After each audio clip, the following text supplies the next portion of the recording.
তাহলে আর এই সকালতে এসে এই কাজ কাম করা, এত কাজ কাম একজনের পক্ষে সম্ভব না। এই সংসারে একজন খেটেই যাবে, আর বাকি জন মোটরসাইকেল নিয়ে এখানে ওখানে ভুংভাং করে বেড়াবে।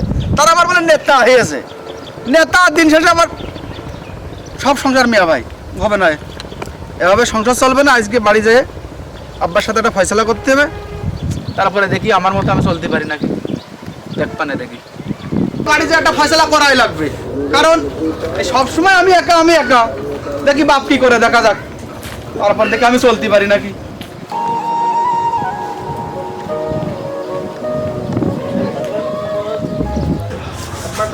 আব্বা কনে এভাবে একা কাজ করা সম্ভব নয়, এভাবে আমি আর পারবো না। একটা ফয়সালা আগে করাই লাগবে, তাহলে প্রতিদিন একই কাহিনী। কিরে মনি, কি হয়েছে? তুই গেলি মাঠে, তা তোর কি হয়েছে ক? এভাবে আমার খাটা সম্ভব না। তুমি আজকে একটা ভিত করে দিবা, আমার আলাদা করে দিবা আমার মতো করে, আর তোমার সিলিন্ডার তুমি খাও আর না করো, যা করবা কর। জমি জায়গা ভাগ করে দিতে বলছিস, কি হয়েছে সেটা ক্লিয়ার বলবি তো। ভাগ করে দিতে হলেই দেবো, সমস্যা নেই, কিন্তু কি হয়েছে সেটা তো ক্লিয়ার বলবি। তোরা তো ভাই তিনটে, তোর তো আরো দুটো ভাই আছে, তোর ওই দুই ভাই আসুক, একসাথে বসে কি হয়েছে শুনে তো মিলতাল করে দেবানে, সমস্যা নেই। দাও আমার একটা মিলতাল করে দাও। হ্যাঁ দাও তাহলে আমার মিলতাল করে দাও, পাঁচজন যা করে দেবে আমি তাই।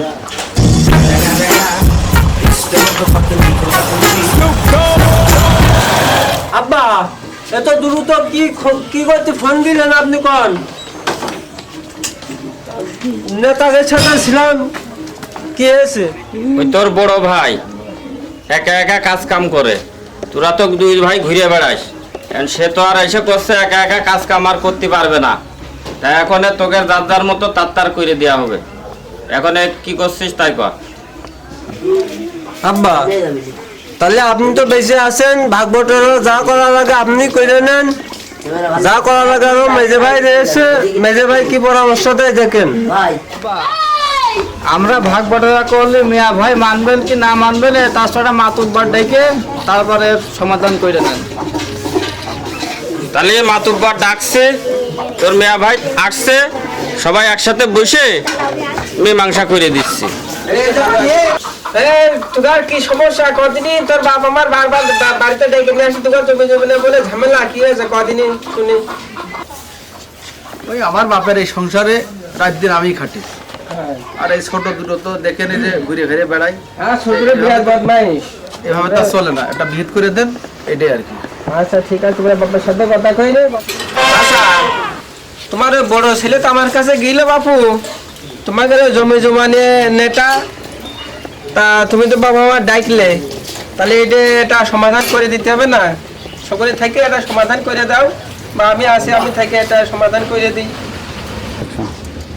ঘটনা আছে, তুমি তো গ্রামের মাতুব্বার, তোমার তো ডাকা হয়েছে এটা একটা মিলতাল করে দেওয়ার জন্য। এখন তুমি আইছো, আমার ছেলেবেলে আছে, আরো 5 জন আছে, থেকে যেটা মীমাংসা হয় সেটা তুমি করে দাও, আচ্ছা ঠিক এটা আছে, ছেলেবেলে জ্ঞানদাম না করে ভবিষ্যতে। আর তোমার ছেলে পেলে সবগুলো ডাক দাও। হ্যাঁ চাচা তাহলে তোমার জমি জমা কটুক আছে গো বাপু? বাবু আমি তো মূর্খ সূর্খ লোক, আমি তো লেখাপড়া জানি নে, তা হিসেব কিতাবও সেভাবে আমার নেই, তবে একটা আনুমানিক আমার বিঘে 4 জমি মতো আছে। তাহলে ওরা কয় ভাই? ওরা 3 ভাই। আচ্ছা ঠিক আছে, তাহলে তোমার 3 ছেলে ডাক দাও, সব দেখছি মীমাংসা করে দিচ্ছি। তারা তো 3 ভাই, জমি 4 বিঘে, 3 ভাই 3 বিঘে দিয়ে দাও, আর 1 বিঘে তোমার নামে লিখে নাও, সুযোগ একটা আছে, কাজে লাগাই দাও। মাতুব্বার আইছে, মাতুব্বার যেটা ভাগ করে দেয় তাতেই আমরা সেটা মেনে নিতে হবে, তাছাড়া কোনো উপায় নেই। এই দোষে তাই তো তোর বাবা মা ডাকলো, তাহলে তোকে জমি জমার বিষয়ে তো ভাগ করতে পারতো, আমি যেটা করে দেবো সেটা মেনে নেবেন তো?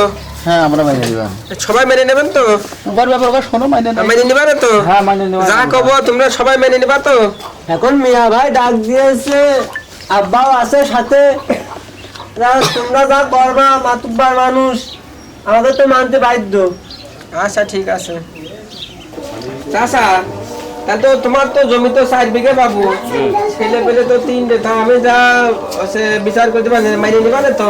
বাবু তোমার তো ডাকা হয়েছে মীমাংসা করার জন্যই, তুমি যেটা কবা সেটাই তো আমি মানবো। আচ্ছা ঠিক আছে, তাহলে তোমার বড় ছেলের 1 বিঘে দিয়ে দাও, মাঝে ছেলের 1 বিঘে দিয়ে দাও, আর ছোটটার 1 বিঘে দিয়ে দাও।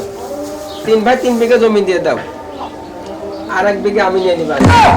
তাহলে তোর কি সমান ভাগে ভাগ করা হয়েছে জমি জমা সব? ও হইয়াছে। তাহলে আমি উঠলাম গো চাচা। হ্যাঁ তাই যাও। আচ্ছা ঠিক আছে। কিরে মিয়া ভাই, কি বিচার করলে মাতবার আমার বাপের জমি 1 বিঘে খেয়ে দিল, তুই 1 বিঘে বেঁচে ভালো আমাদের করতিস? ওই তোমরা মোটরসাইকেলে করে ঘুরে বেড়াও আর আমি কাজ করে বেড়াই, ওস্তাদ আমার যা হয়েছে